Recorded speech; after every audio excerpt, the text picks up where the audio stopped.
All right, what is up, my peeps? Joshua Smith here with another GSD Mode Podcast, back with my good friend, Jim Brown. Jim Brown, what's up, brother?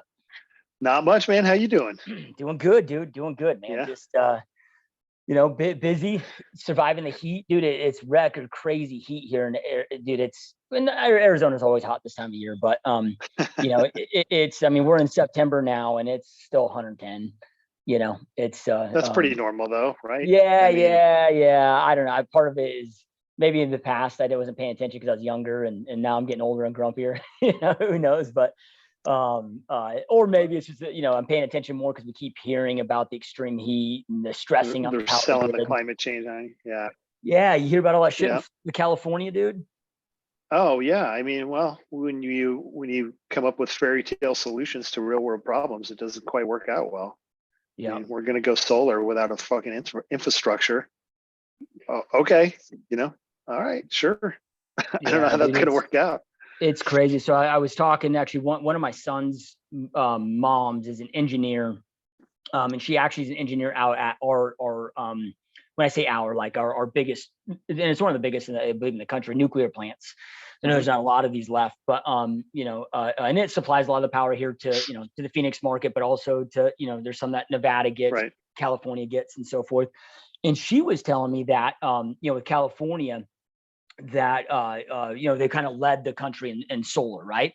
But they have so much solar power during the day that they can't use, that they end up selling us here in Arizona their daily power, or an abundance of their daily power that they can't use, so they sell it, to our power companies that we infuse. But then because they don't have anywhere to store it, then they're, fucked at night, evenings, and a lot of problems with that. And I don't want to say it's comical, because I have a lot of friends and family that live there that, I feel bad of what they're going through and so forth. And some that aren't, necessarily in a position to be able to just peace out, Sure. But it's like, one day they're like, okay, we're going to ban gas vehicles by 2035, and then the next day they're like, okay, you can't charge your EVs at, during this times because of, over exhausting the power grid. It's just absolutely crazy. From my understanding, there's no standalone solar, or there's no standalone power grid in the world that's not dependent on some type of coal.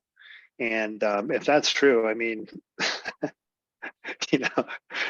come on, man. I just think the whole thing is, I'm not down with any of it until we get serious about it, and that would be creating new nuclear power plants. Yeah, I mean, that's the only way out. That's the only way out. I mean, just to think, they have like California, just like you said with that scenario, you have all this excess power during the day when everything's being charged. Just think of the battery capacity that you have to store that all till nighttime, or till when you need it, or whenever the max power surge is. I mean, I can't even. It's so large of a problem now. I don't know how many batteries I would take. Like, I don't know, 15 football stadium full of Tesla batteries. I don't have, who knows? Yeah. But the fact that we're not building new technology, applied to nuclear power plants, shows me that we're just this is a joke. It's all a big joke. Yeah. I couldn't agree more, dude. And I've spent a lot of time on due diligence on this, and by no means am I an energy expert, but I definitely I have some good friends that are,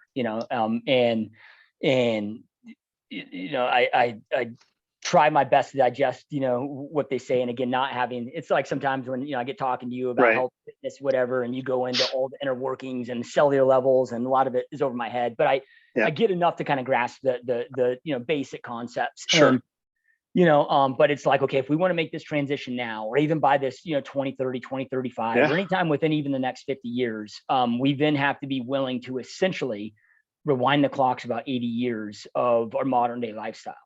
So it's like, is everybody willing to do that? Is everybody willing to give up their Wi-Fi's, give up their computers, and go back to, like a 1940, 1950s era, and that might even be, a little bit aggressive, like it might even be back then, but it's like, we got to rewind the clocks, 80 plus years, for this, or, have a more effective transitioning plan. But when you look at least from what I've heard from like you look at EVs, and again, from the data, the sources that I've had, the stuff that I've read, And I always try to go to first source, experts that truly understand this stuff, that are in this space, that don't have some type of freaking agenda, but it's like, dude, anywhere like EVs, as far as harm to the environment, are anywhere from 10 to 20x, as far as a harmful standpoint, it's way more, with all the cobalt, lithium. And then when you look at like the human capital and the amount of forced labor and child slavery, and, these companies end up using these, kind of third parties to outsource that. So then they don't like get directly tied to, having to have all these, child slaves digging all of this and, wherever in these, other countries. And, but then, the disposal, like, I'm like, okay, what are we gonna do with all this? Like, we don't have a way to go out there and, so, with that transition plan. But the good thing is it does sound like nuclear is really starting to catch on, and at least the talks are there, and it seems to be the only, from everything I've read, the only way of, I mean, it's the cleanest source of energy that we possibly have at this moment. And then, most of the power plants, again, my understanding is the power plants that we have and that are built around the world were built using technology that's decades, multiple decades old. And now there's safe designs, there's more improved designs, and it's just ridiculous. I mean, I can't take any of it serious, just like anybody, that's buying an EV car. It's like, okay, are you buying it because it's cool and it's fast or whatever? All right, I get that. But you think you're actually doing something good? Come on. Yeah. Okay, sure. You are. All right. You add, like you said, all the problems there, the fact that China is controlling the processing of all those minerals. So, all this solar stuff that we're being pushed by our government and by the world or whatever, it's all fueling China's economy. And they're not, they don't give a damn about the environment. They're building them in India are building 6-7 coal plants a month. So give me a break. It's children running a government or an evil agenda, in my opinion. I don't know. It can't be people are actually that stupid.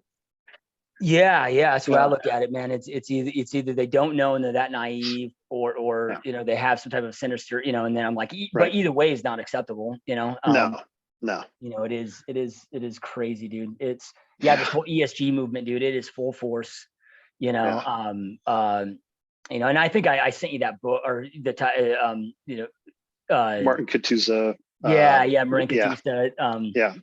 The Rise of America, that really does a good job about, breaking down that kind of the green movement, ESG movement. And there will be, a lot of investment opportunities, but it seems like at least all of the West, dude, is moving forward full force with this. Now, it'll be interesting, this fall and winter to see how this plays out, dude. And because I mean, you look at like Germany, you look at all the EU, dude. I was just reading reports that, the utility bills in certain areas are up almost 10x. So you look at somebody that in their house, their average utility bills are like $400 a month. Now they're $4,000 a month. Or imagine a business that was $4,000 a month for utilities for that business, and now $3,000 a month. There's no way. I mean, to the point where a lot of these countries now are having to. I mean, they have no burning wood, burning coal, like just no. And and if I'm Putin, like I'm cutting off that pipeline. You want to keep on sanctions on us, of course. Not that I'm saying that Putin should do whatever, but I'm like, hey, if I am Putin, and I can't imagine he's not seeing EU and the West as his enemy at this point. I mean, we've deemed him to be the most evil. When I say we, the West, and then I saw an article recently that was like, oh, they're trying to, I don't know, call war crimes on Putin for shutting down, Nord Stream pipeline to eat. But I'm like, what? So, everybody else can provide all these sanctions to him and try to crush him, but he can't do it in reverse, and again, this is all, there's so much that goes into this that we'll probably never be privy to all the information, but it makes me wonder of like, all right, like if they're, like, to get a wake-up call, because the reality is, dude, is everybody here in the US is going to feel all the EU's pain, because like, dude, like we need them, at this point, like we need them so bad as an ally. Like imagine if Germany decided to cancel all sanctions with Russia, and then, create some kind of internal peace treaty with Russia and join an alliance with Russia. Like we're in some fucking big trouble. At that point. So it's like, and luckily here in the United States, I mean, we're one of the biggest when it comes from oil production on the planet. But then, I mean, we're like the Saudi Arabia for natural gas, but I mean, we have plenty for us, but we're going to have to, be giving and figuring out transportation, that to the EU to get them through these times, which is going to be a lot of pain, when it comes energy bills. Well, And Germany that's did, even without, Germany did shut. Oh yeah. Well, Germany did shut down all their coal plants with no nuclear plants. So, I mean, again, who's making these decisions? I mean, we probably don't know all the things, but really, come on. Who's making these decisions? But it just drives you nuts. I mean, and for your own house too. Like, I'm just thinking, okay, well, how do I make the house? How do I make my house independent? And it's really difficult. It's difficult to. You can solar up, but then you have to have enough battery storage to store, 4 or 5 days worth at least, right? And then they won't let you be completely off the grid. So that's a whole different, I just don't think there's any good solutions right now. Yeah. Yeah. Anyway. Yeah. Craziness, man. Yeah. It's going to be an interesting next 12 months, dude. When we start to feel the full pain of, I have conversations, a lot of people that are talking about, oh, well, gas prices went down. I'm like, yeah, well, dude, what the reason that is you got Biden going out there and selling or releasing 1 million plus barrels of oil per day out of our strategic reserves. So we're depleted about 50% of our strategic reserves at this point, right? Well, that exists, and there's 750 million barrels of oil that fit in that reserves. Well, that's okay. We get in a war. Right. And let's just say our enemy bombs our refineries and all of our infrastructure, and we can't, go out there and find a way to create and get new barrels of oil. Well, we have enough to fight. So at some point, that's got to be replenished. That's not like a thing that we can. So I'm like, at some point, now we're going to have a competitor, meaning they're going to be filling that up, but we're also going to be, and not saying that it's a very, very temporary solution. But that will create a bigger problem, from a price standpoint, down the road. And then, this fall we start getting into we're finishing up last year's food supply, so now we're going to start feeling the full implications of food.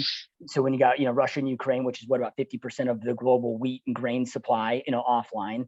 And then you got about 30% of our country, farms, whatever, that are, caught up in this drought. And then with all the, fertilizer issues and so forth, at least from all the agriculture and farming experts and farmers and food scientists that I've been able to follow to try to get intel on, they're like, hey, starting this fall, within the next 12 months, starting this fall, plan on 3 to 4x of additional expenditures on your average grocery bill on a monthly basis, and on top of that, all the other inflation. I'm like, man, it's going to be, nasty. Well, but here's where I think it can be a blessing though, is, most people don't change until the pain of the status quo. It's more painful to stay in the status quo than it is of the change, and what I mean by this is, people taking this stuff serious, with their votes, paying attention. It's just I've seen more people become more aware of, and not to make this political on one side or the other, but during COVID, I think it was a great, as shitty as that whole situation was, it was a great wake up call of the importance of your local government, the importance of where you live and who your governor is and your mayor is, and with all of this stuff, and I hope that this pain gets other people to pay attention to, number one, be more resourceful, number two, to be more fiscally responsible with their own finances, and not just go out there and buy stupid shit that we don't need, right? And then, number two, not just go out there and start bitching, moaning, whining, crying that we need to convert to green energy tomorrow because of, this climate change that can be argued every which, I still have been able to find zero evidence that, I don't know what to believe with it, but so following something blindly, and even if you are on the climate change, a path where you truly believe in, okay, fine. I'm not saying I don't. I'm just not saying that I buy into it at this point either, because I've read so much conflicting data from, a lot of brilliant, smart people. I don't know. I've read a lot of research on rising CO2 levels being good, for the earth, and good for, as far as human beings, to a level, where we could get to, 1,000 parts per million as far as, CO2 and still be healthy, which is well over a doubling of where we're at right now, which would even be healthier on the earth. Like, it's when you walk into a train house, that's what, so, for me, I'm open-minded to it, but I'm also not going to make emotional rash decisions on how this transition needs to go and look, so yeah, we'll see where it goes, but it's going to be interesting. Yeah. Scary. Yeah. Yeah. Well, if anybody wants to get into the investment side on this, if indeed ESG keeps pushing through, and only part of ESG is this green movement that is getting pushed through. Marin Katusa's Rise of America is a great book, and it's all about on the investment side.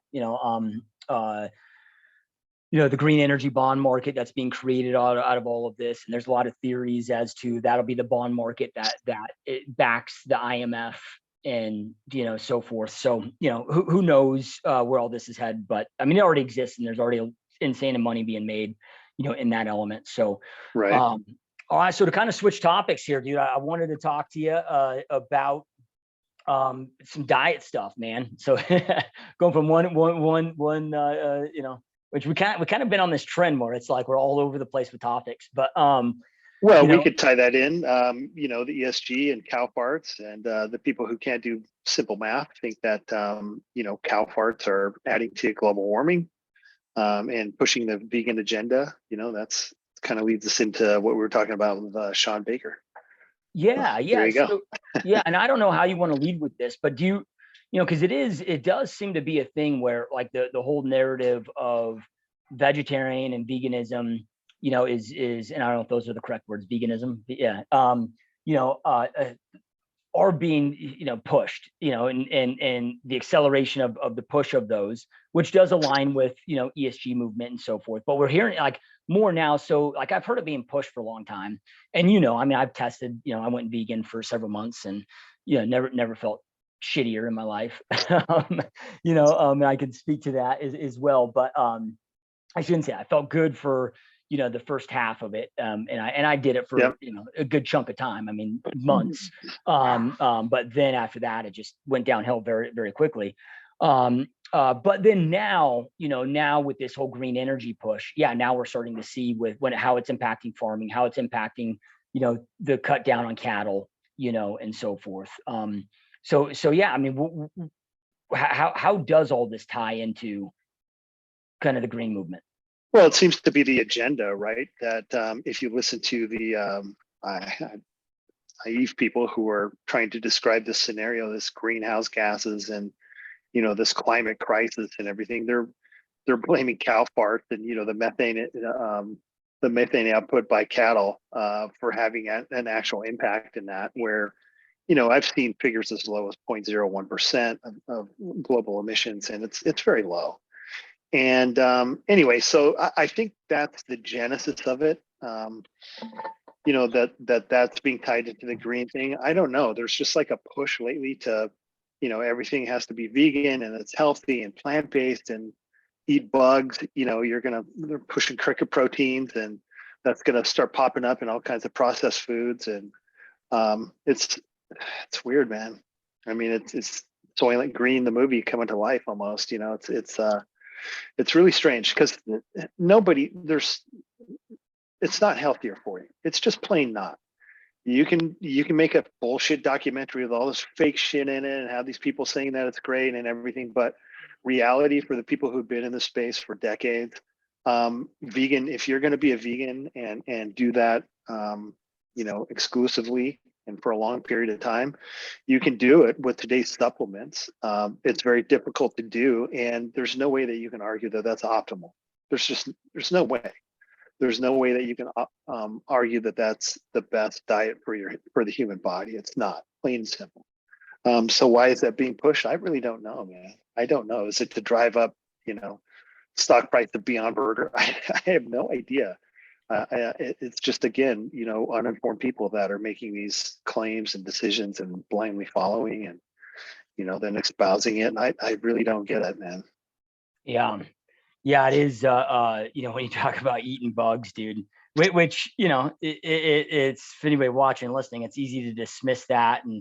But it is being pushed, man. It's, you know, if you follow the World Economic Forum heavily, and I know that this sounds like the whole tinfoil hat, you know, but like this, I can promise you this is being pushed, and this is on the agenda, and it exists, dude. Mark my words. Start reading ingredients on the processed crap that you buy, because these products are going to start popping up and you're not even going to know it, which is fine. I mean, if you're going to buy some bullshit corn chip or something and it's fortified with cricket protein, okay. I mean, if you like the taste of it, cool. But it's just gonna start turning up in there. It is, and I'm not sure why. You know, I don't think we're at that point yet, but you know, where we're down to eating bugs. But I don't know. I don't get it. It's crazy, man. I mean, well, and I've read reports, and I'm not up there, so I don't know. But I've read reports of, you know, how it's rolling out, and, you know, much more heavily like in Canada, and I've heard again, these are just, you know, shit that I'm reading about other places, but, you know, with it being in the works of starting to roll this out in you know, certain government school programs for lunches, and you know, so forth. And I was reading, I can't remember the name of the food scientists. There's a few of them, there are quite a few of them that I follow, and you know, because to me, it's like, dude, I just try to get a bunch of different viewpoints, and then you know, over time I'll make up my own conclusions and minds. I don't follow anybody blindly per se, but was talking about, I can't remember the name of the tox, or the name of the chemical that's in the shell of all insects and bugs, chitin or something like that. But chitosan. But going into how toxic it is in the body. And he's like, there's nothing that you can do. There's no way, you can't boil it out. You can't, there's nothing that you can do. And he, you know, started breaking down it. The article broke down of, you know, all the harm that it does on the body, and you know, inflammation, different sicknesses it can create. And you know, then I recently read that like, you know, because all like crickets becoming like cricket bread and all this stuff, and they're like, it's what was it, either 100 or 1,000 times, you know, more toxic on the body than gluten. You know, so the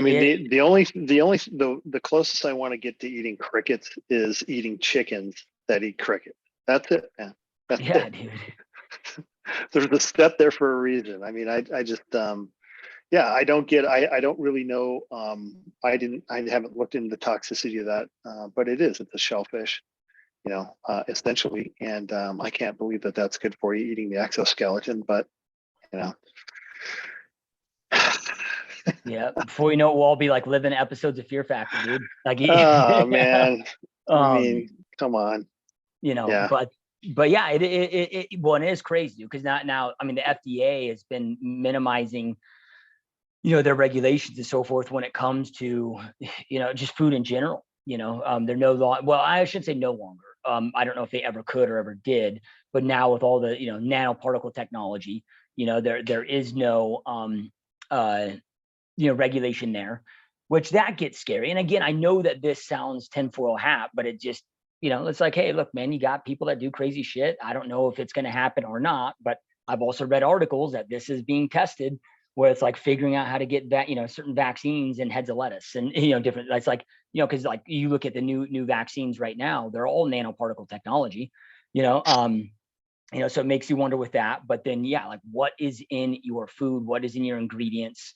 You know, and there's so many workarounds, you know, with this. I mean, you have Whole Foods right now being under a multi-billion-dollar lawsuit for, you know, falsifying, you know, like making claims of whether things are organic, or, you know, like something can be grass-fed, you know, but then when it goes to the processing, you know, plants, screen finished. Yeah, it can be, you know, that whole time, but then it could be advertised as, you know, just, you know, grass-fed. It won't necessarily say grass-finished, but it's like, you don't always know what is that you're getting. I was listening to a podcast. Go ahead. Just the definition of organic. Good luck with that. Yeah. Good luck. I mean, what does that mean? It's carbon-based. I mean, that's essentially, it's a worthless claim. It's worthless, you know, to say something's organic, or they have organic certified, or whatever their seal is. It's worthless. I mean, it doesn't mean anything. You know, it's a word game. It's not regulated. There's no FDA that's checking to see, hey, is this really organic? Is it sourced organic? Was it grown in a field that's not next to an inorganic field, and there's overspray on it, and they share the same water source. It's bullshit, unfortunately. But if we back up and you don't want to take a tinfoil hat perspective from it, it's good. But let's just look at it from a macro perspective. Is there anything government based that wants you to be well? Nutrition. Can you think of a government nutrition program that pumps out well people, healthy people? Nope. The medical system? Nope. Exercise recommendations? Nope. I mean, keep going down the line. It's almost as if whoever they is, doesn't want the population to be healthy, and a healthy population doesn't churn out revenue for different multiple sources and sectors of the economy. But I don't know. I just think, when I get recommendations from a larger entity that, hey, we should be eating like this, then that's exactly the opposite. That's just, if you go with that, I think you're pretty safe, because anything processed isn't really good for you. It's just not. Single ingredient foods are better for you, period. I don't care who you are. If you think that's incorrect, you're absolutely wrong. And so if you stick with single ingredient foods, you're probably going to be pretty healthy, and you're eating better quality food than anything else you buy. I mean, remember when they were pushing when the Impossible Burger first came out? I mean, people trying to argue that that's better for you than meat. You got to be fucking insane. I mean, you have to be insane to think that's better for you than meat. But people buy into it, man. I don't get it. I don't get it. It seems at this point logical, common sense. Yeah. And I don't know if it's a way of, it's maybe, and this is just trying to get the benefit of the doubt, but maybe it's a way of, all right, hey man, you got 8 billion people on the planet today. You got, Sure. Hundreds of million that are in, extreme poverty, that live off of, less than $1.30 a day. And it might even be close to, I can't remember the exact figure, but it's hundreds of millions, with that. It's very high number, so maybe this is a transition that, when you say they, that they might, even though it's a less healthy way, maybe it's a quicker, more efficient, easier way from a mass production standpoint to try to go out there and, feed the population as a whole, and try to maybe starve, or try to overcome. So, I don't know, that would be giving, a lot of benefit of the doubt on their end. I don't know if, I don't know how, like, when I look at that, I'm like, well, how can that be the case when they just force everybody to shut down, over something that made zero logical sense, that there was no kind of cost benefit analysis that was done there, that pushed over 100 million people into, extreme poverty. And, you go to every major city. It's like, you look at the homelessness now today compared to 2019. It's unfreaking believable, dude. So I'm like, it's hard for me to give anybody the benefit of the doubt, but if I were to, that would be like the only thing I could think of that they're, pushing this with, or either that, or just to make a shit ton of money and keeping I us. think that's more, I think that, unfortunately, I think that's more the real life scenario. But I don't know. So that brings us back to this carnivore diet. So Sean Baker, somebody that I've kept track of, we've talked before, I know him. And by all accounts, I think he's a pretty good dude. He's somebody that, went and he's the first one, I think, that really popularized the carnivore diet. I mean, I was aware of a carnivore type of diet before. We called it an elimination diet, where you start with very simple, single ingredient type of foods like meat, and then establish a baseline, and then add in different foods to see if you have the same reaction and your body has issues with it. But that being said, he's been on the forefront of promoting the carnivore diet. And, the guy's a stud, man. He's been an athlete his whole life. He's a couple years older than me. I think he's 53, 54, I think something like that. Yeah. Maybe 55. And I'm 51. So I know he's a couple years older than me. And, he puts out, man. I mean, you watch him work out, and he's still going at it, still performing very well. And the diet works well for him. And he makes a lot of sense on it. I mean, I always joke, and I've told him, I said, I could put 20 pounds of muscle on you if you just eat some goddamn rice. But that being said, he's a hell of an athlete, man. He puts out and seems to be, from everything that he's shared, he's been pretty open with all his biomarkers, and he did his blood work once and all that stuff, and he seems to be pretty goddamn healthy. Yeah. Just his most recent, at least most recent as of, to my knowledge, as of us doing this podcast. So it was just a few days ago that it was released, but I may, now that they've been, doing this, I'm sure he's been his own human experiment for a lot of years prior to this, for about the last 6 years, that he's kind of got a large enough group on this. It sounds like now he's got about 14,000 let's call it clients, because he also is a doctor. He's an orthopedic surgeon. He's not just he's not some guy that just likes to work out and right.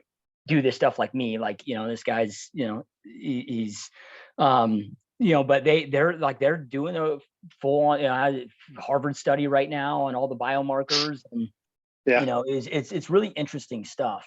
But he was going deep into the reasons why this is the most optimal healthy diet, and the reasons as to why veganism and being a vegetarian is so harmful to you. And it was really surprising, and some of it, a lot of it made sense to me, and part of that is maybe just because I want to hear that, because I want to eat meat. To me eating a nothing but meat diet, especially if I can eat nothing but red meat, then I'm like, oh yeah, all day long, let's do it.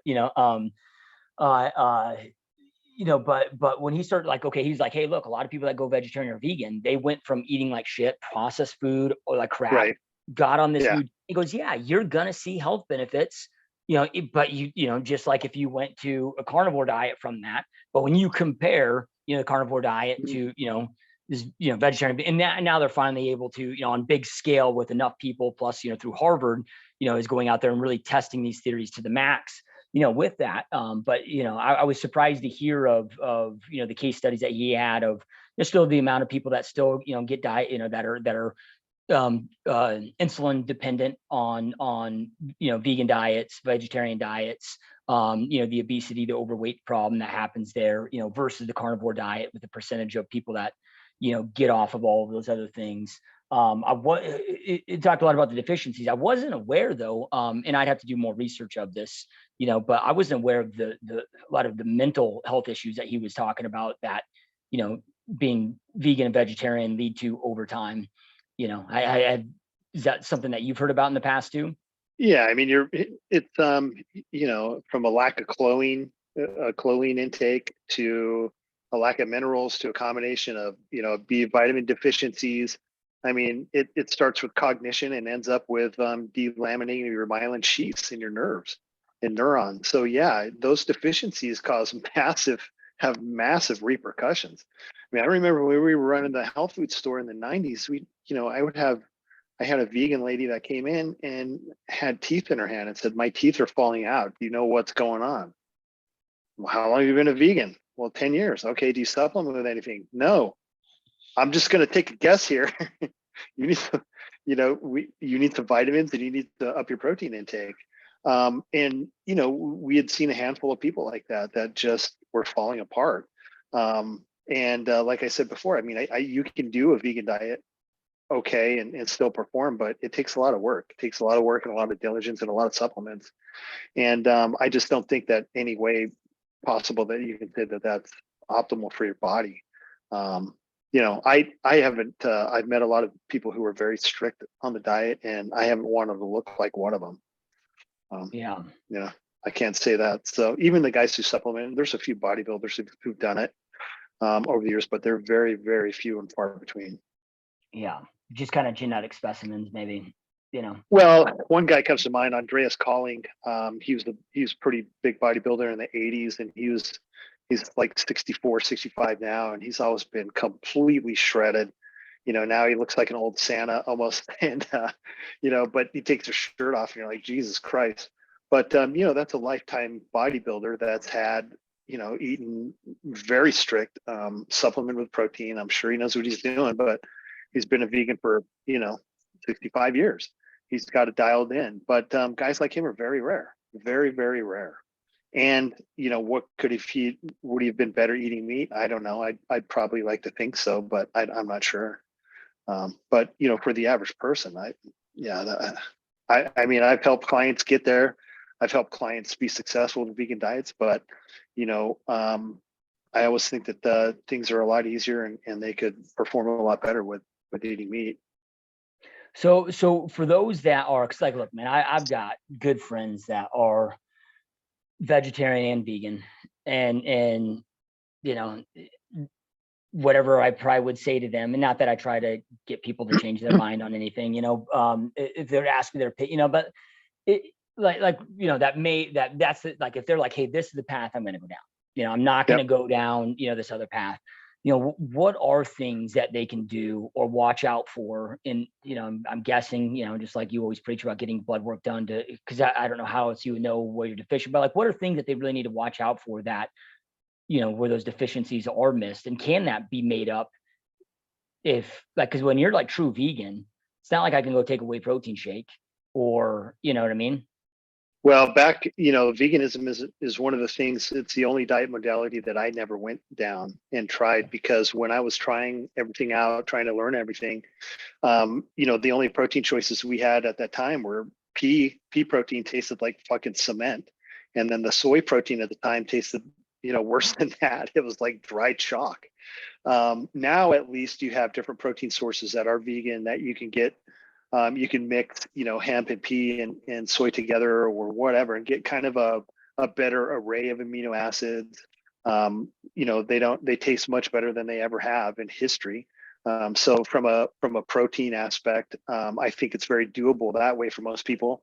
And then from vitamins and minerals, I would go to an online source of somebody who specializes in that. I'm not one of them, but the things that come to mind is choline and magnesium, B12. You would want to supplement and keep up on all of that, because you're just going to be deficient. You're going to be deficient if you're not eating meat and dairy, in those things. And I would encourage anybody to try to have an open mind and try different things. If you're eating a vegan diet and you're having health issues, or you're feeling bad or whatever, try some protein.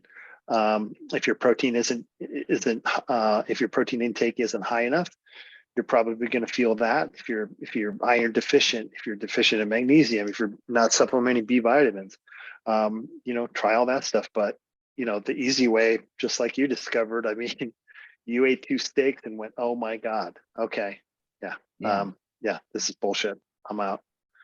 And that's the normal case. I mean, I have somebody drink a whey protein shake, or I say, okay, well, eat a piece of meat, see how it makes you feel. Yeah. Oh my God, it felt like I was injected with rocket fuel.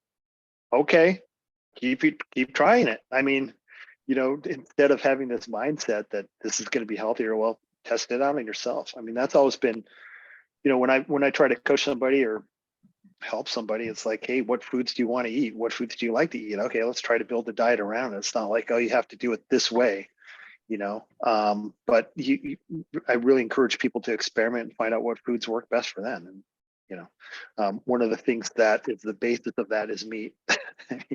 There's very few people who eat meat and go, oh, that's awful, I feel bad. And I'm not talking being in a caloric surplus and eating a big fatty burger, but if you're in a true diet situation, anyway. Yeah, and what I found too, and my experience with it, and I wanted to give it enough time, and I cut it short of what I wanted to, but I did it for several months, and in the first month or so, I felt really good, and then quickly energy started waning, and I was still on TRT. I was doing it's primarily B12, but it's a B complex daily injection that I do. I was doing glutathione, some amino injections that have been on for a while too. And then, but dude, it got to the point where I just couldn't even get through the day, dude. Like, just my mental fatigue, physical fatigue, my training sessions were hell. And, that last month of it, trying to push through. And I was trying to experiment, like trying to go out there and find alternative, like just looking at just trying to figure out what is it iron? Is it this? Let me go out there and get these different, variations of seaweed that have, this in it. And it just wasn't working. And then I was like, all right, let me just take a day, go out there and try to reintroduce red meat back into my diet. And, within 2 meals, I felt like a totally different human being. And I was like, okay, never again, dude. And for me, I just don't hear stories of that not happening. I just don't, where people said, yeah, I ate a lean piece of meat, or I ate some eggs and I felt awful. My body exploded. I just haven't heard that. I'm sure it's out there, but it's not the norm. It's yeah, the norm where you go, oh my God, my body feels like it's running on the correct fuel now. yeah. And for me, it might be different than some. Like for me, I didn't go that path for, oh, I don't want to kill animals. It's like, I love animals, but they're going to, it's like, they're going to die. Like I don't, to me, it's unethical or a moral thing. I was just trying something different, new. Well, I actually watched that not dumb. I thought it was great at the time, that documentary. I can't You remember can what say it was dumb. called. Do you remember what it's called? Oh God. Let's see how many suckers we can get on veganism. Yeah. No, Well, anyway, the Netflix, the yeah, Netflix it had like documentary. Arnold in it, and some other Yeah. people in there. And look, dude, like the documentary did its job. It had a very compelling point, and you told me, you were like, dude, he's, James Cameron, who obviously directed the Terminator movies, not an Arnold movies of relationships. I'm sure Arnold said whatever he needed to say. And Arnold didn't come in that documentary and say that he was a vegan. He just said, hey, Right. he was just like, try it, 1 to 2 days a week. And that's what he does. And there might be some benefit to that of, taking 1 to 2 days off, Sure. just like maybe fasting, Yeah. so not trying to throw Arnold under the bus by any means, but it was enough for me to be like, okay, hey, like it was enough for me to test it and try it, because to me, I don't know until I test it and try it. And, Yeah. but man, it was rough, dude. But then on the flip side of that, okay, like I eat, a lot of red meat now. I eat a lot of eggs. I've made the decision that I'm going to go full on carnivore, like nose to I tail, like it. like, Yeah. I'm going to go fucking liver. I'm going to go, all the shit, the bone marrow, Yeah. again, I'm sold enough on it to try it, test it out, between, everything I've learned from you, and then, from what I've been learning from Dr. Sean Baker and a new dude that I've stumbled across called the Liver King. Dude, he's a wild man, but if you Yeah. give him a chance, for anybody watching, listen, when you first impressions, you might think one thing, but he makes, after binging a couple of his podcasts, like real long form of really breaking down, Right. his mentality and how they actually stumbled across this because their son, I can't remember the name of it, but I believe it was a neurological disease that their young son had, that was affecting his brain, and the typical route for kids that go down that is getting on pharmaceuticals that then just leads to other issues, and it is not a good path for kids. And he and his wife was a dentist.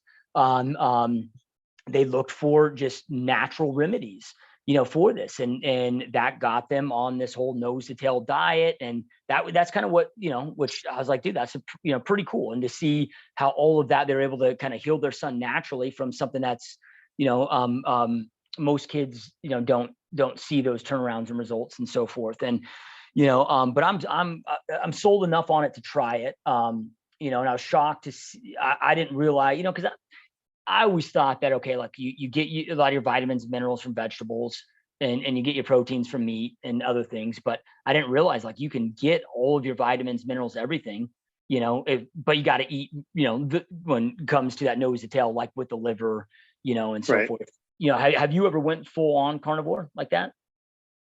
Well, I mean, for the majority of my life, I've eaten mostly, very high protein. And so I would say that it's been very heavily influenced carnivore. Have I been periods where I haven't eaten any carbs, in addition to? Probably not. Probably not. I mean, I've done diets that were very, very low carb to zero carb for extended periods of time. And that's just eating protein and fat, which is, carnivore. And I've done elimination diets as well. The problem with that, for what my specific needs are, is glycogen, muscle glycogen, and to maintain and fill up muscle glycogen, you have to way overeat protein to make it happen. And for me, it's I'd rather eat a bowl of rice than 3 extra ribeyes to try to glycogenate. But I have a very specific goal, right? I'm trying to keep on as much muscle as I can going into old age, which is very hard to do. It's almost like fighting to get it on. And so for me, it's just much easier to carb up and use carbs, for that purpose. But other than that, if that wasn't my immediate goal, like to say if I wanted to lose, I would probably eat a little less carbs and more fat if I didn't care about my muscle, just because it's more satiating and whatever, and it tastes better. Yeah, I mean, it really depends what you want to do with it. For what you want to do, the amount of muscle that you have, you're going to be able to probably eat enough protein to make it happen and have glycogen levels to train with and feel good. But that's something you're going to have to play with. I wouldn't go in specifically saying, hey, I'm going to eat this amount of calories, because your caloric intake over your normal baseline is going to have to go up. Depending on how much protein you eat. Protein has a higher cost of processing in your body. And so 1 calorie of protein from a steak isn't equal to 1 calorie of protein from fat or a simple carbohydrate. Costs more to process, costs a lot more to turn into glycogen. So I would kind of go in with a kind of a new discovery attitude on how much calories you're going to have to eat to maintain. And with that, but I think you're going to have a good time with it. I think you're going to feel great, and your performance is going to be awesome. Yeah. Well, it's interesting because I know Sean Baker, he is more, I guess you can call it keto, right, where it's nothing but meat. But then so I think Liver King's name is like Brian Johnson or something. Where his he's, I mean, he eats nose to tail, I mean, he makes sure he eats, name's Liver King, right? Or at least his handle. So he eats a lot of liver, and so pretty much eats liver and bone marrow with each meal, but then he'll mix it up from eggs to, steak to burgers, and so forth. Yeah. But he does eat, he does eat a lot of potatoes, dude, like, mashed sweet potatoes and others, so he definitely, he's is different, at least from what I've seen over the past few days. I've been kind of studying, both different, diets and so forth. And that makes a lot of sense to me too, because he's holding, he's definitely holding on a lot more muscle than Sean is. And he's, the pictures that you see, he looks lean and full, and that's very hard to do without carbs. Yeah. It's very hard to do without carbs. So, that makes sense to me.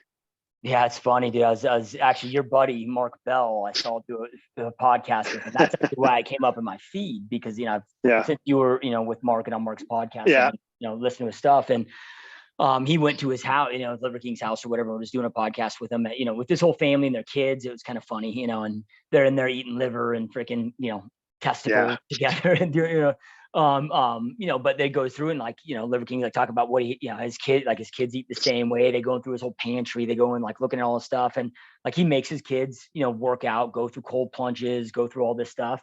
And he was talking about, he was all like, yeah, man, he goes, we have, haters online that have called CPS, and CPS comes out. They've had multiple times come out to the house, and he goes, but then they come in and we show them everything, and they get laughing and they're all cool with it. And he goes, but it's interesting. He goes, these same parents are, thinking that we're abusing our kids because we're teaching them healthy lifestyle. He's like, they're taking their damn kids to Chick-fil-A, Burger King. That's acceptable. He's like, let's feed them macaroni and cheese.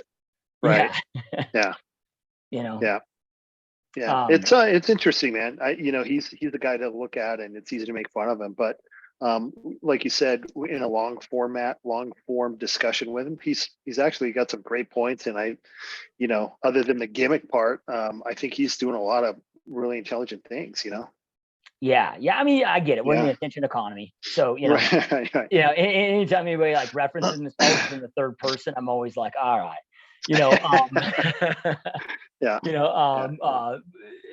but again, I was like, okay, well, this guy's obviously in great shape. The name got my attention. And then, like I said, Mark Bell's podcast was the first one. I'm like, all right, Mark Bell's a pretty brilliant motherfucker. For him to go, out and spend this much time with somebody, because it was like a hour and a half long form podcast. And I know that, and Mark Bell speaking very highly. So I was like, okay, let me listen to this, and it was, very, very interesting. A lot of great points there, and so forth. But I was going to ask you, dude, of, a common thing that I will hear. And I think that this is because we've been, and maybe it's good indoctrination, maybe it's bad indoctrination, but for so many years we've been sold that, okay, well, like meat, like too much meat is bad because of, all the fats, and, like, so it's, I don't know, like eat less red meat, but eat more pastas, eat more grains. I think they still teach the damn food pyramid in schools, but what do you like? I mean, is that something to be concerned about? Is that something to Well, be, if you look at most of the studies and most of the data, it's just that the average American that eats meat, whatever. If you peel this stuff apart and you say, I just break it down to kind of logical sense. Like if you go to a breakfast place, right? Like the place that's right across the street from your office, right? You go in there on a Sunday or Saturday and you look around at the average person in there eating meat. What else are they eating with the meat? They're eating toast? fucking pancakes and hash browns and toast and jelly and all this bullshit, an extra 500 calories of creamer in their coffee. Well, are those people unhealthy because they're eating meat, or are they unhealthy because they're in a caloric surplus? They're fat already, they're inflamed, their digestive system shit. And every time they eat, it's a little bit of meat, a bunch of fat, and a massive amount of carbs, and God knows what else. Well, okay, that's what all the studies are. There's no data that says, hey, show me a guy that's eaten a majority of leaner protein, rice, and some vegetables for 20 years. Well, it doesn't exist, and so when you look at data sets, it's really hard to get something that we're kind of looking for, which would be, hey, if I'm a guy that's working out and I'm eating clean, meaning I'm not in a caloric surplus, my body fat's 10 to 12%. I'm eating three things, meat, some carbohydrates, and maybe some vegetables. What does that have an effect? Is meat unhealthy in that aspect? It's not. And so that's where the real gap is. A lot of the things in, especially in the arena that I'm in, the physicians will say, oh, plant-based does this, plant-based shows this and this and this. Well, again, it's skewed data sets. It's there's no set of data that kind of looks at people who are trying to be healthy and fit and under consuming calories and working out and eating, intelligent choice foods. It just doesn't seem to exist. So when you ask, is it unhealthy to eat meat? It's always situational based. Are you a fat guy, 25% body fat, and you're eating some high fat breakfast sausage with a stack of pancakes?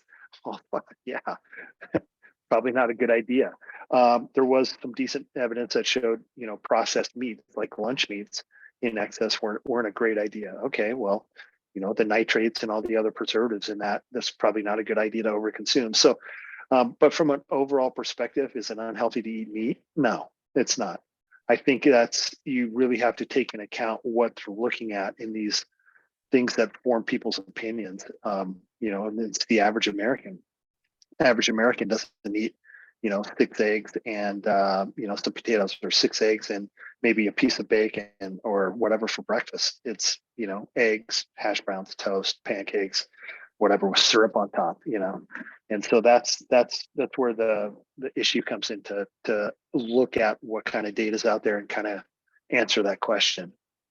Yeah. And that's what's cool. That's really what cool part of what Sean's doing is really cool. They're getting a subset of people that are eating a carnivore diet and seeing if it is unhealthy. Does it lead to heart disease? Does it do this? What are the health implications of it, of this type of person who's trying to be healthy and eating only this? So I think it's going to be interesting. That it should be interesting to see. Yeah. No, I'm excited for it to come out, man. Well, and I don't know. I mean, the dude, I don't want to say he's living proof, because there are people that just have special genetics that can, there's certain people that can drink all day, smoke all day, and not get cancer and live till they're 100. But I don't know. It seems to be enough data out there from him. But then also, like, who is it, Dr. Paul Saladino, or I don't know if you're familiar with him. He owns the Heart and Soil Company. He's been on Joe Rogan's podcast. And so he wrote the book, The Carnivore Code. I don't know if you checked that out too. But he kind of backed up a little bit and started eating carbs too, right? Oh, did Sugar he? from honey. Yeah. Okay. Because, again, it's very difficult He doesn't look like a guy that eats enough to me. When I look at him, he doesn't look like a guy that's eating enough protein and consuming enough meat to actually glycogenate and be able to perform, or have the I don't know, just from a macro perspective. But yeah, I had heard that he went back and he was, the last thing I read from him, he was eating honey, and things were incredible with that. So I perform better with carbohydrates at certain times. And if I was going to say, one of the experiments that you're doing, if you're going to go strict carnivore, that would be an amazing experiment. Ride that out for a while. If you wanted to try something else, then add fruit, maybe a dose of fruit before you work out. Kind of experiment. There's a lot of ways that you can experiment with that, but again, you're eating single ingredient foods, and if you're doing that with real simple foods, especially the simplest foods is meat, dairy, or eggs and fruit. I mean, doesn't get much simpler than that. And I think anybody doing that, you're going to perform well. Your body's going to love it. Yeah, and I don't. And maybe my lingo is getting mixed. I'm not planning on going zero carb. And maybe I should test it, but I've tested keto in the past, and for me, not just from a workout standpoint, but just I work fucking 12 to 14 hour days, 6-7 days a week, and just from a mental capacity standpoint, like, I've found that, I need some carbs in me, Right. So, and I only eat 2 carb meals, pre and post workout. That's it, so, where it'll be, usually a little bit of yogurt before my workout, for a carbohydrate source. I get about 20-30 grams of carbohydrates there. And then I'll eat like a banana after my workout, and that's it, and then outside of that, like that'll be my, but then you look at my diet the rest of today, I've had 3 hamburger patties, and then 6 eggs and avocado, Yep.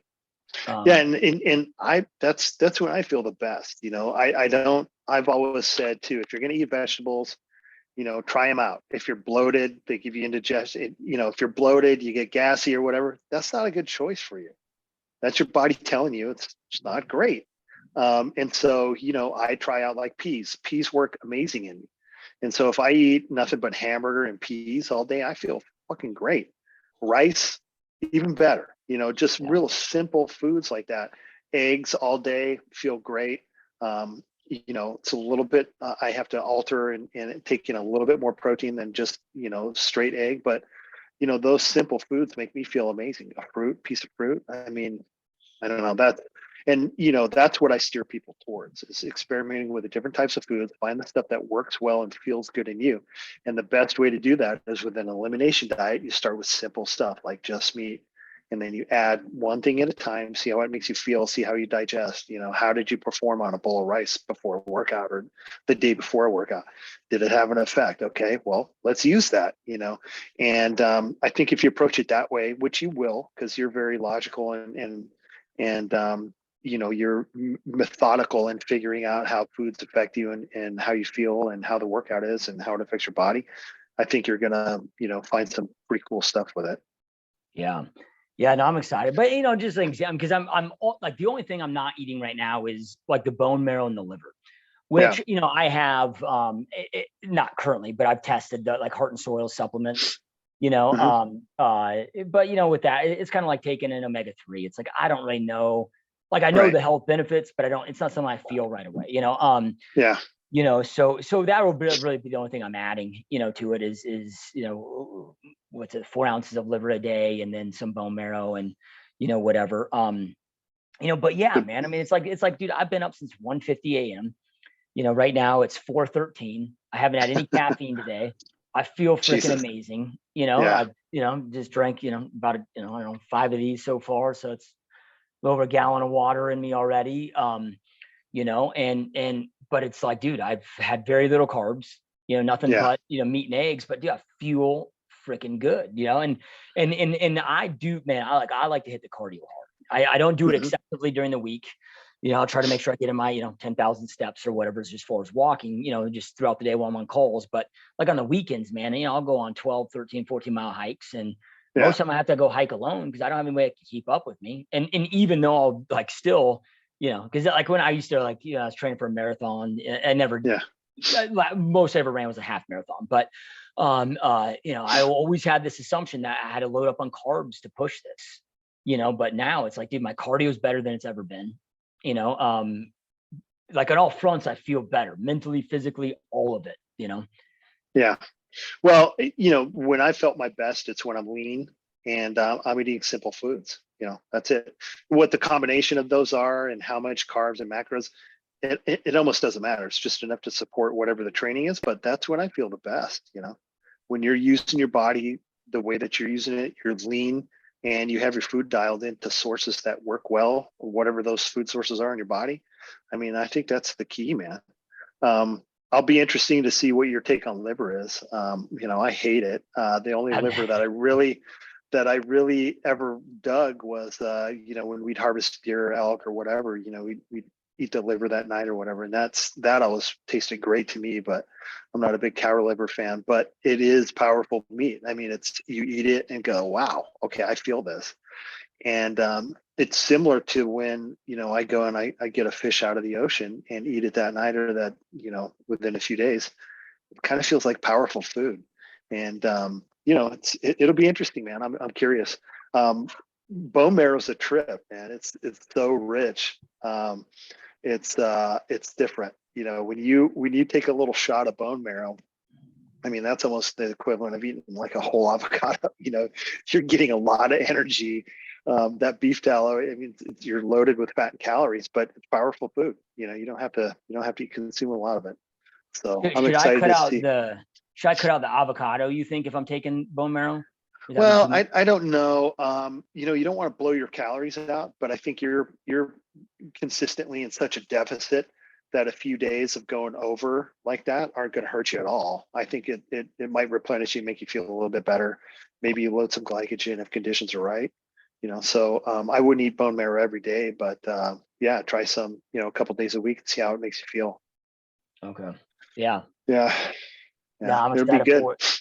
And then, how, like you mentioned of, because when I'm sitting there looking at Dr. Sean Baker's diet now, I mean, I don't know how tall he is. I think he said he's 255 pounds, so he's already, I think he's 6'5".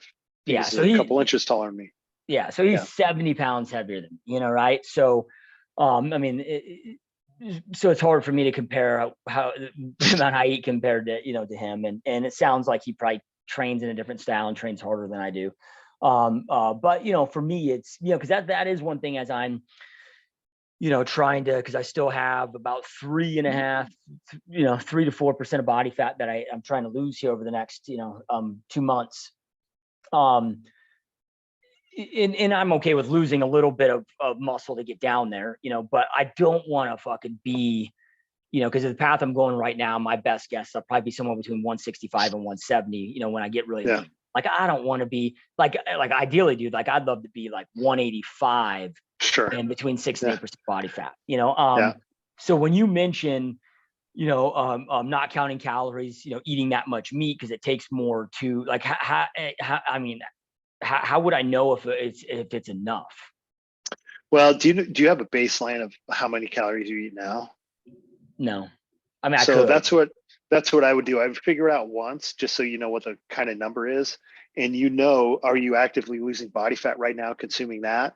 Okay, well, then you're in a deficit. Are you not? Okay, that's more of a maintenance dose then. And then as you transition to these new food sources, I would kind of keep your ratios about the same. If you're actively losing still at 1,800 calories, I would shoot for roughly around there. But if you're going to do stuff like bone marrow, I would keep the calories same. If you're going to do more lean meats and add just meats in and not as much fat, then I would overeat a little bit on the calorie wise. But you'll figure that out pretty quick. Okay. Yeah. Yeah. But if you're gonna drink a cup of bone marrow, that's, I don't even know, 5, 6, 7, 800 calories. So that could throw off your whole day. It's pure fat. Yeah, it's pure liquid fat. So there's a lot of energy in it. There's a lot of energy in that. Yeah.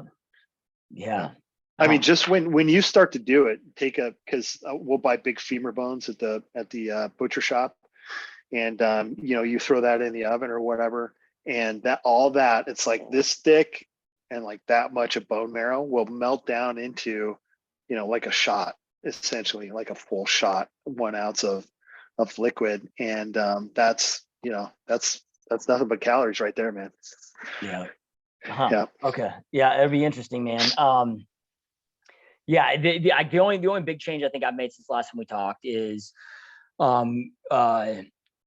I've tried to cut out protein shakes altogether, Yeah. and just go more solid sources. I just feeling better with it. And I just didn't feel like I was Okay. just getting enough. I mean, I don't know. Yeah. I don't, to be honest with you, dude, I prefer protein shakes because they're so fucking easy. But Yeah. I'm like, and I know you've always said, right, like solid food's always better, so this is my first week doing that where, just, cut out those completely and just supplement that with more meat. Yeah. Yeah. I mean, I would just do, change like 1 or 2 variables at a time, write it out for a week or 2 weeks at the minimum, and see how it affects you. And then, decide what to add or subtract or change next. Yeah. But I think that's a good plan. I mean, that's how I would face it. Yeah. Yeah. And I definitely prefer to eat meat than drink a protein shake, but convenience wise, it's pretty hard to beat. Yeah. Well, and it's, it's like I'm already cooking all this shit up, dude. And it's, I'm already used to now meal prepping, I kind of meal prep every other day now. And yeah, it's like, what's the difference whether I'm cooking 6 burgers or 4 burgers? You know what I mean? Like it's all, and as expensive as everything's getting, dude, honestly, I think the protein shakes are as much as a freaking. Oh, it's way more of a, well, it's still way cheaper. It's still cheaper. See, I'm getting, because I don't go get powder, dude. I get like the that's right. Isopures and the glass bottle. Oh yeah. Yeah. So I'm paying like $3.50 per whatever, Yeah. Mine, I use the True Nutrition, pure whey isolate cold filtered or whatever. And it went up, I remember paying, 7 something a pound. It's like 12 or 14 now. Yeah. So it's, they've definitely gone up, but yeah, man. Yeah. Well, good shit, man. It'd be a good experiment. No, I'm excited for it, man. Any last words on that before we wrap it up, dude? No, just back to normal. Back to kind of what I was saying from a macro perspective, man. Processed food bad. If you're going to eat it, eat it in a minimum capacity. If you stick to single ingredient foods, it's really hard to fuck up your body and your health eating single ingredient foods, right? And especially with food prices and everything. I mean, why wouldn't you cook at home and learn how to cook and prep your own food and do that? It's the only way I know how to be in control of your body is create your own food, cook your own food, pack your own food. And you get higher quality stuff doing it. And I think that has a massive impact on your health, especially over time and over the decades. And with that said, I would experiment. I would encourage everybody to experiment with different foods and see how it affects your body, and note that down. And if it makes you feel shitty, if it makes you feel indigested and you're not digesting well, don't eat it. Move on to the next one. Don't subscribe into some, well, this is healthy. It may not be healthy for you. Yeah, I mean, everybody's body works different. People have different, whether it's an allergen or intolerance or certain foods inflame certain people in different ways. And yeah, and look, I get and respect, people that have certain religious, views or beliefs, and that may, prohibit that. Like I get all of that, but outside of that, for me, it's just, to me, it's, dude, it's just, hey, man, like, what's the overall goal? Okay, if I want to, feel the best, look the best, primarily for me, it's feel the best. I'm right. I like all the aesthetics, but dude, it's energy management, man. I want to be able to have as much mental energy and physical energy as I possibly can to go out there and operate each and every day. Just because I found that nothing would be more impactful that I can do, to allow me to go out there and experience life than that. And right. Testing those different diets for us to do that. And it's, I mean, as great as it is to look a certain way or whatever, man, I think if people could just experience what it is like from the mental benefits. And I was having a conversation with somebody the other day that was asking me about, like, do you miss drinking alcohol? Like, and I'm like, no, dude, like it's been years now since I've touched a sip, and I'm like, I don't think about it. I don't crave it. Like, my wife still drinks, and we have a lot of friends and family that drink. So come into my, both my fridges, there's still alcohol in there, but no point, like, do I open that up where I'm like, that even looks good, and Right. I used to be is like, fuck, by noon every day, I was ready for a beer, Yeah. But now it's like I've experienced the extreme mental clarity of like not having that substance in my body in a combination with other things, but if people, I think, give themselves the opportunity to find that right rhythm for them, but give it long enough to experience the full benefits, dude, I can't fathom going back, No, I mean, I got a decade on you, man, but I've never in the last, since I can remember, had a drink and woke up the next day and performed better or felt better. It just Yep. does not happen. There's always a negative. For me, there's always a negative the next day. And it's not, it's not worth it. Yeah. It just doesn't. Yeah. And I don't mean just drinking. I'm just like that. That's just one substance. I'm just talking like, Right. I think I was telling you of like the one cheat day I went and took, dude. It was like, it took me like 3 days to recover. And I'm just like, Yeah. like just with all the shit that we put in our bodies, dude. And it's, and I get it, man. It's, I sit there and just cause I guess I have an abundance of time. So I sit there and reflect on stupid shit at times, but I'm like, if you look at all the traditions, like everything is kind of around food, unhealthy food. It's like, and it drives me crazy, like we get together, friends, family members, like, I don't know, we start doing it and it's like, let's get fat, guys. Then next people are planning out like, well, what are we gonna do for lunch? What are we gonna do for dinner? I'm like, I don't know, let's just go do something. If we get hungry, we can just fucking figure it out in the moment, but then you even look at, all the kids stuff. It's like, right. Like Halloween's coming. It's like, everything is just like, and I get it. We're just indoctrinated in this lifestyle and conditioned into it. But, if you can break away from it, dude, it's very powerful. Plus it saves you a ton of time and money. People always, oh, it's so expensive to eat healthy. I'm like, dude, the amount of money that I save by not eating out and all the junk and the whatever, and probably the money that I save of never having a fucking sick day, because I always feel great. Right. It's like, the other, well, in the health benefits, man, let me tell you, dude, I run into people all the time that are like, you're the same age as me? Holy shit. What happened? I mean, what happened? When did it all start to go? And it's just when you abuse your body like that, eating shit and not being healthy, not exercising, not using your body for decades, it's gone, man. You can't get it back. You can't go, oh, when I have more time, I'm gonna get my health back. And that when your health starts to go, it's gone, dude. Yeah, it's gone. That's something that you will never be able to get back. But yeah. Anyway. Well, right on, brother. Well, it's been great catching up, dude. It seems like we only get to do these once a month or so anymore. So, but yeah, this has been awesome, dude. Appreciate you making the time. Yeah, man. Same. Yeah, 100%, man. And those watching and listening, as always, we truly appreciate your support. Hope you enjoyed this. Keep crushing it, keep kicking ass, and we'll see you next time. Peace.